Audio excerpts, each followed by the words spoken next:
to Dolce Bella Designs. I'm Deb, and today I have a video tutorial for you on how to do the crunch stitch. This is an example of the crunch stitch. I used a very thick, chunky cotton yarn for this stitch. I actually used it to make a dishcloth. And the crunch stitch is a very basic stitch. You can see here that it is the same on the front as it is on the back, and it has a nice kind of bumpy texture, and that is due to the difference in the height of the stitches.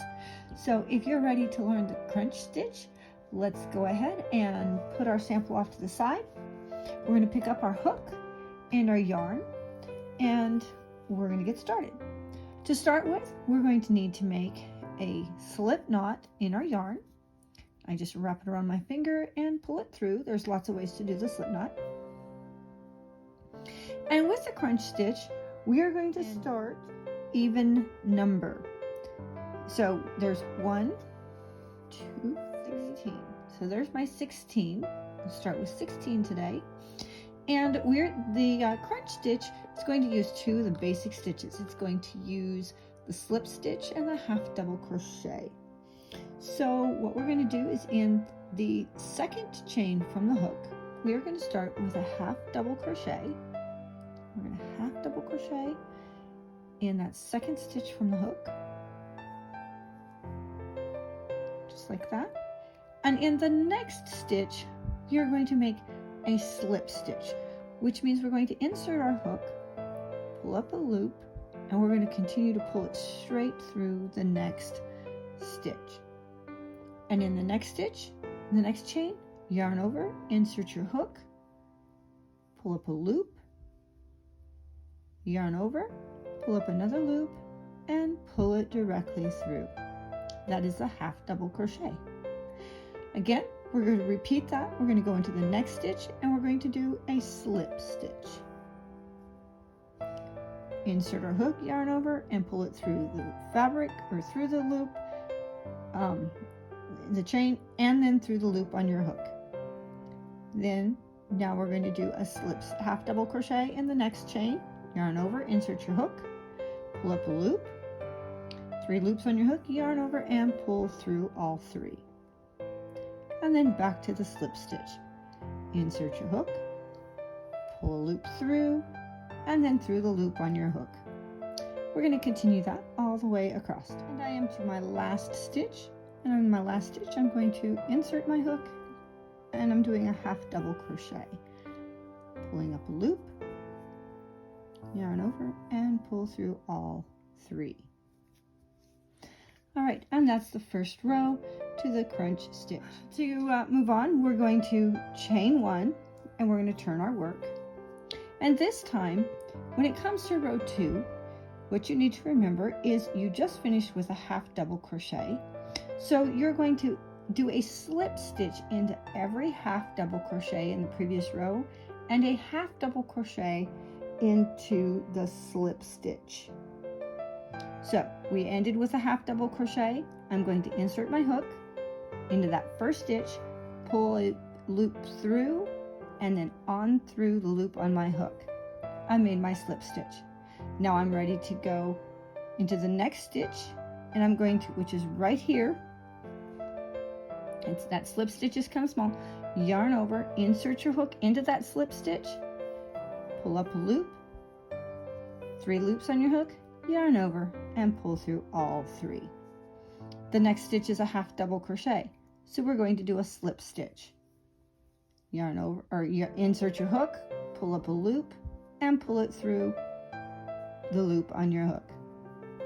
The next stitch is a slip stitch. The slip stitch is rather small, and it's really hard to see. It's right there, so be sure that you're putting your half double crochet into that slip stitch, pulling through, and yarn over and pull through all 3. We're going to continue that all the way across. I am now at the end of row 2, and this is our turning chain, which counted as a half double crochet, or the half double crochet. So I'm going to do a slip stitch into that last stitch, and I'm ready to chain 1 and turn my work.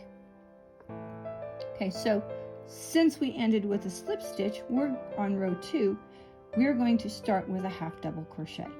We're going to yarn over and insert right there at the bottom of that stitch into that slip stitch, and we're going to do a half double crochet. Then we're going to slip stitch into the next stitch, which is a half double crochet in the row before. Half double crochet into the slip stitch into the half double crochet, half double crochet into the slip stitch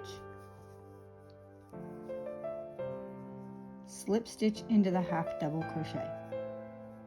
We're going to continue that across. Alright, I am at the end. I have one stitch left, which happens to be a slip stitch. So I'm going to take my yarn over, insert into that slip stitch, and pull up a loop. Then I'm going to draw up a loop or yarn over and pull through all 3. And I have finished with a half double crochet. Let's do one more row. We're going to chain 1, turn. Since I ended with a half double crochet, I'm going to start with a slip stitch. Insert, slip stitch, and the half double crochet. Half double crochet into the next stitch, which was a slip stitch. Slip stitch into the half double crochet. Half double crochet into the slip stitch. We're going to continue that pattern all the way across the row, alternating the slip stitch and the half double crochet.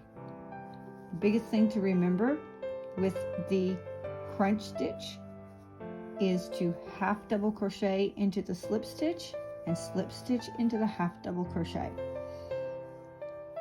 The crunch stitch is kind of the opposite of the even moss stitch.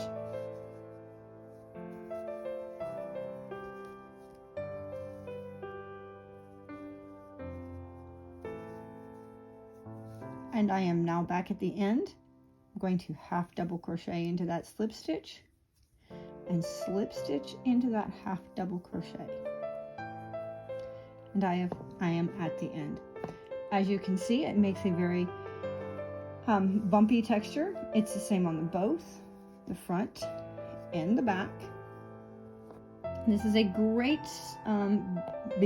easy level, beginner friendly stitch to use for things like washcloths, dishcloths, scrubbies. It even works great in blankets.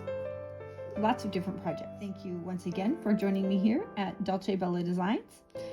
If you enjoyed this tutorial, please be sure to hit that like button and subscribe button. And until next time, happy crocheting.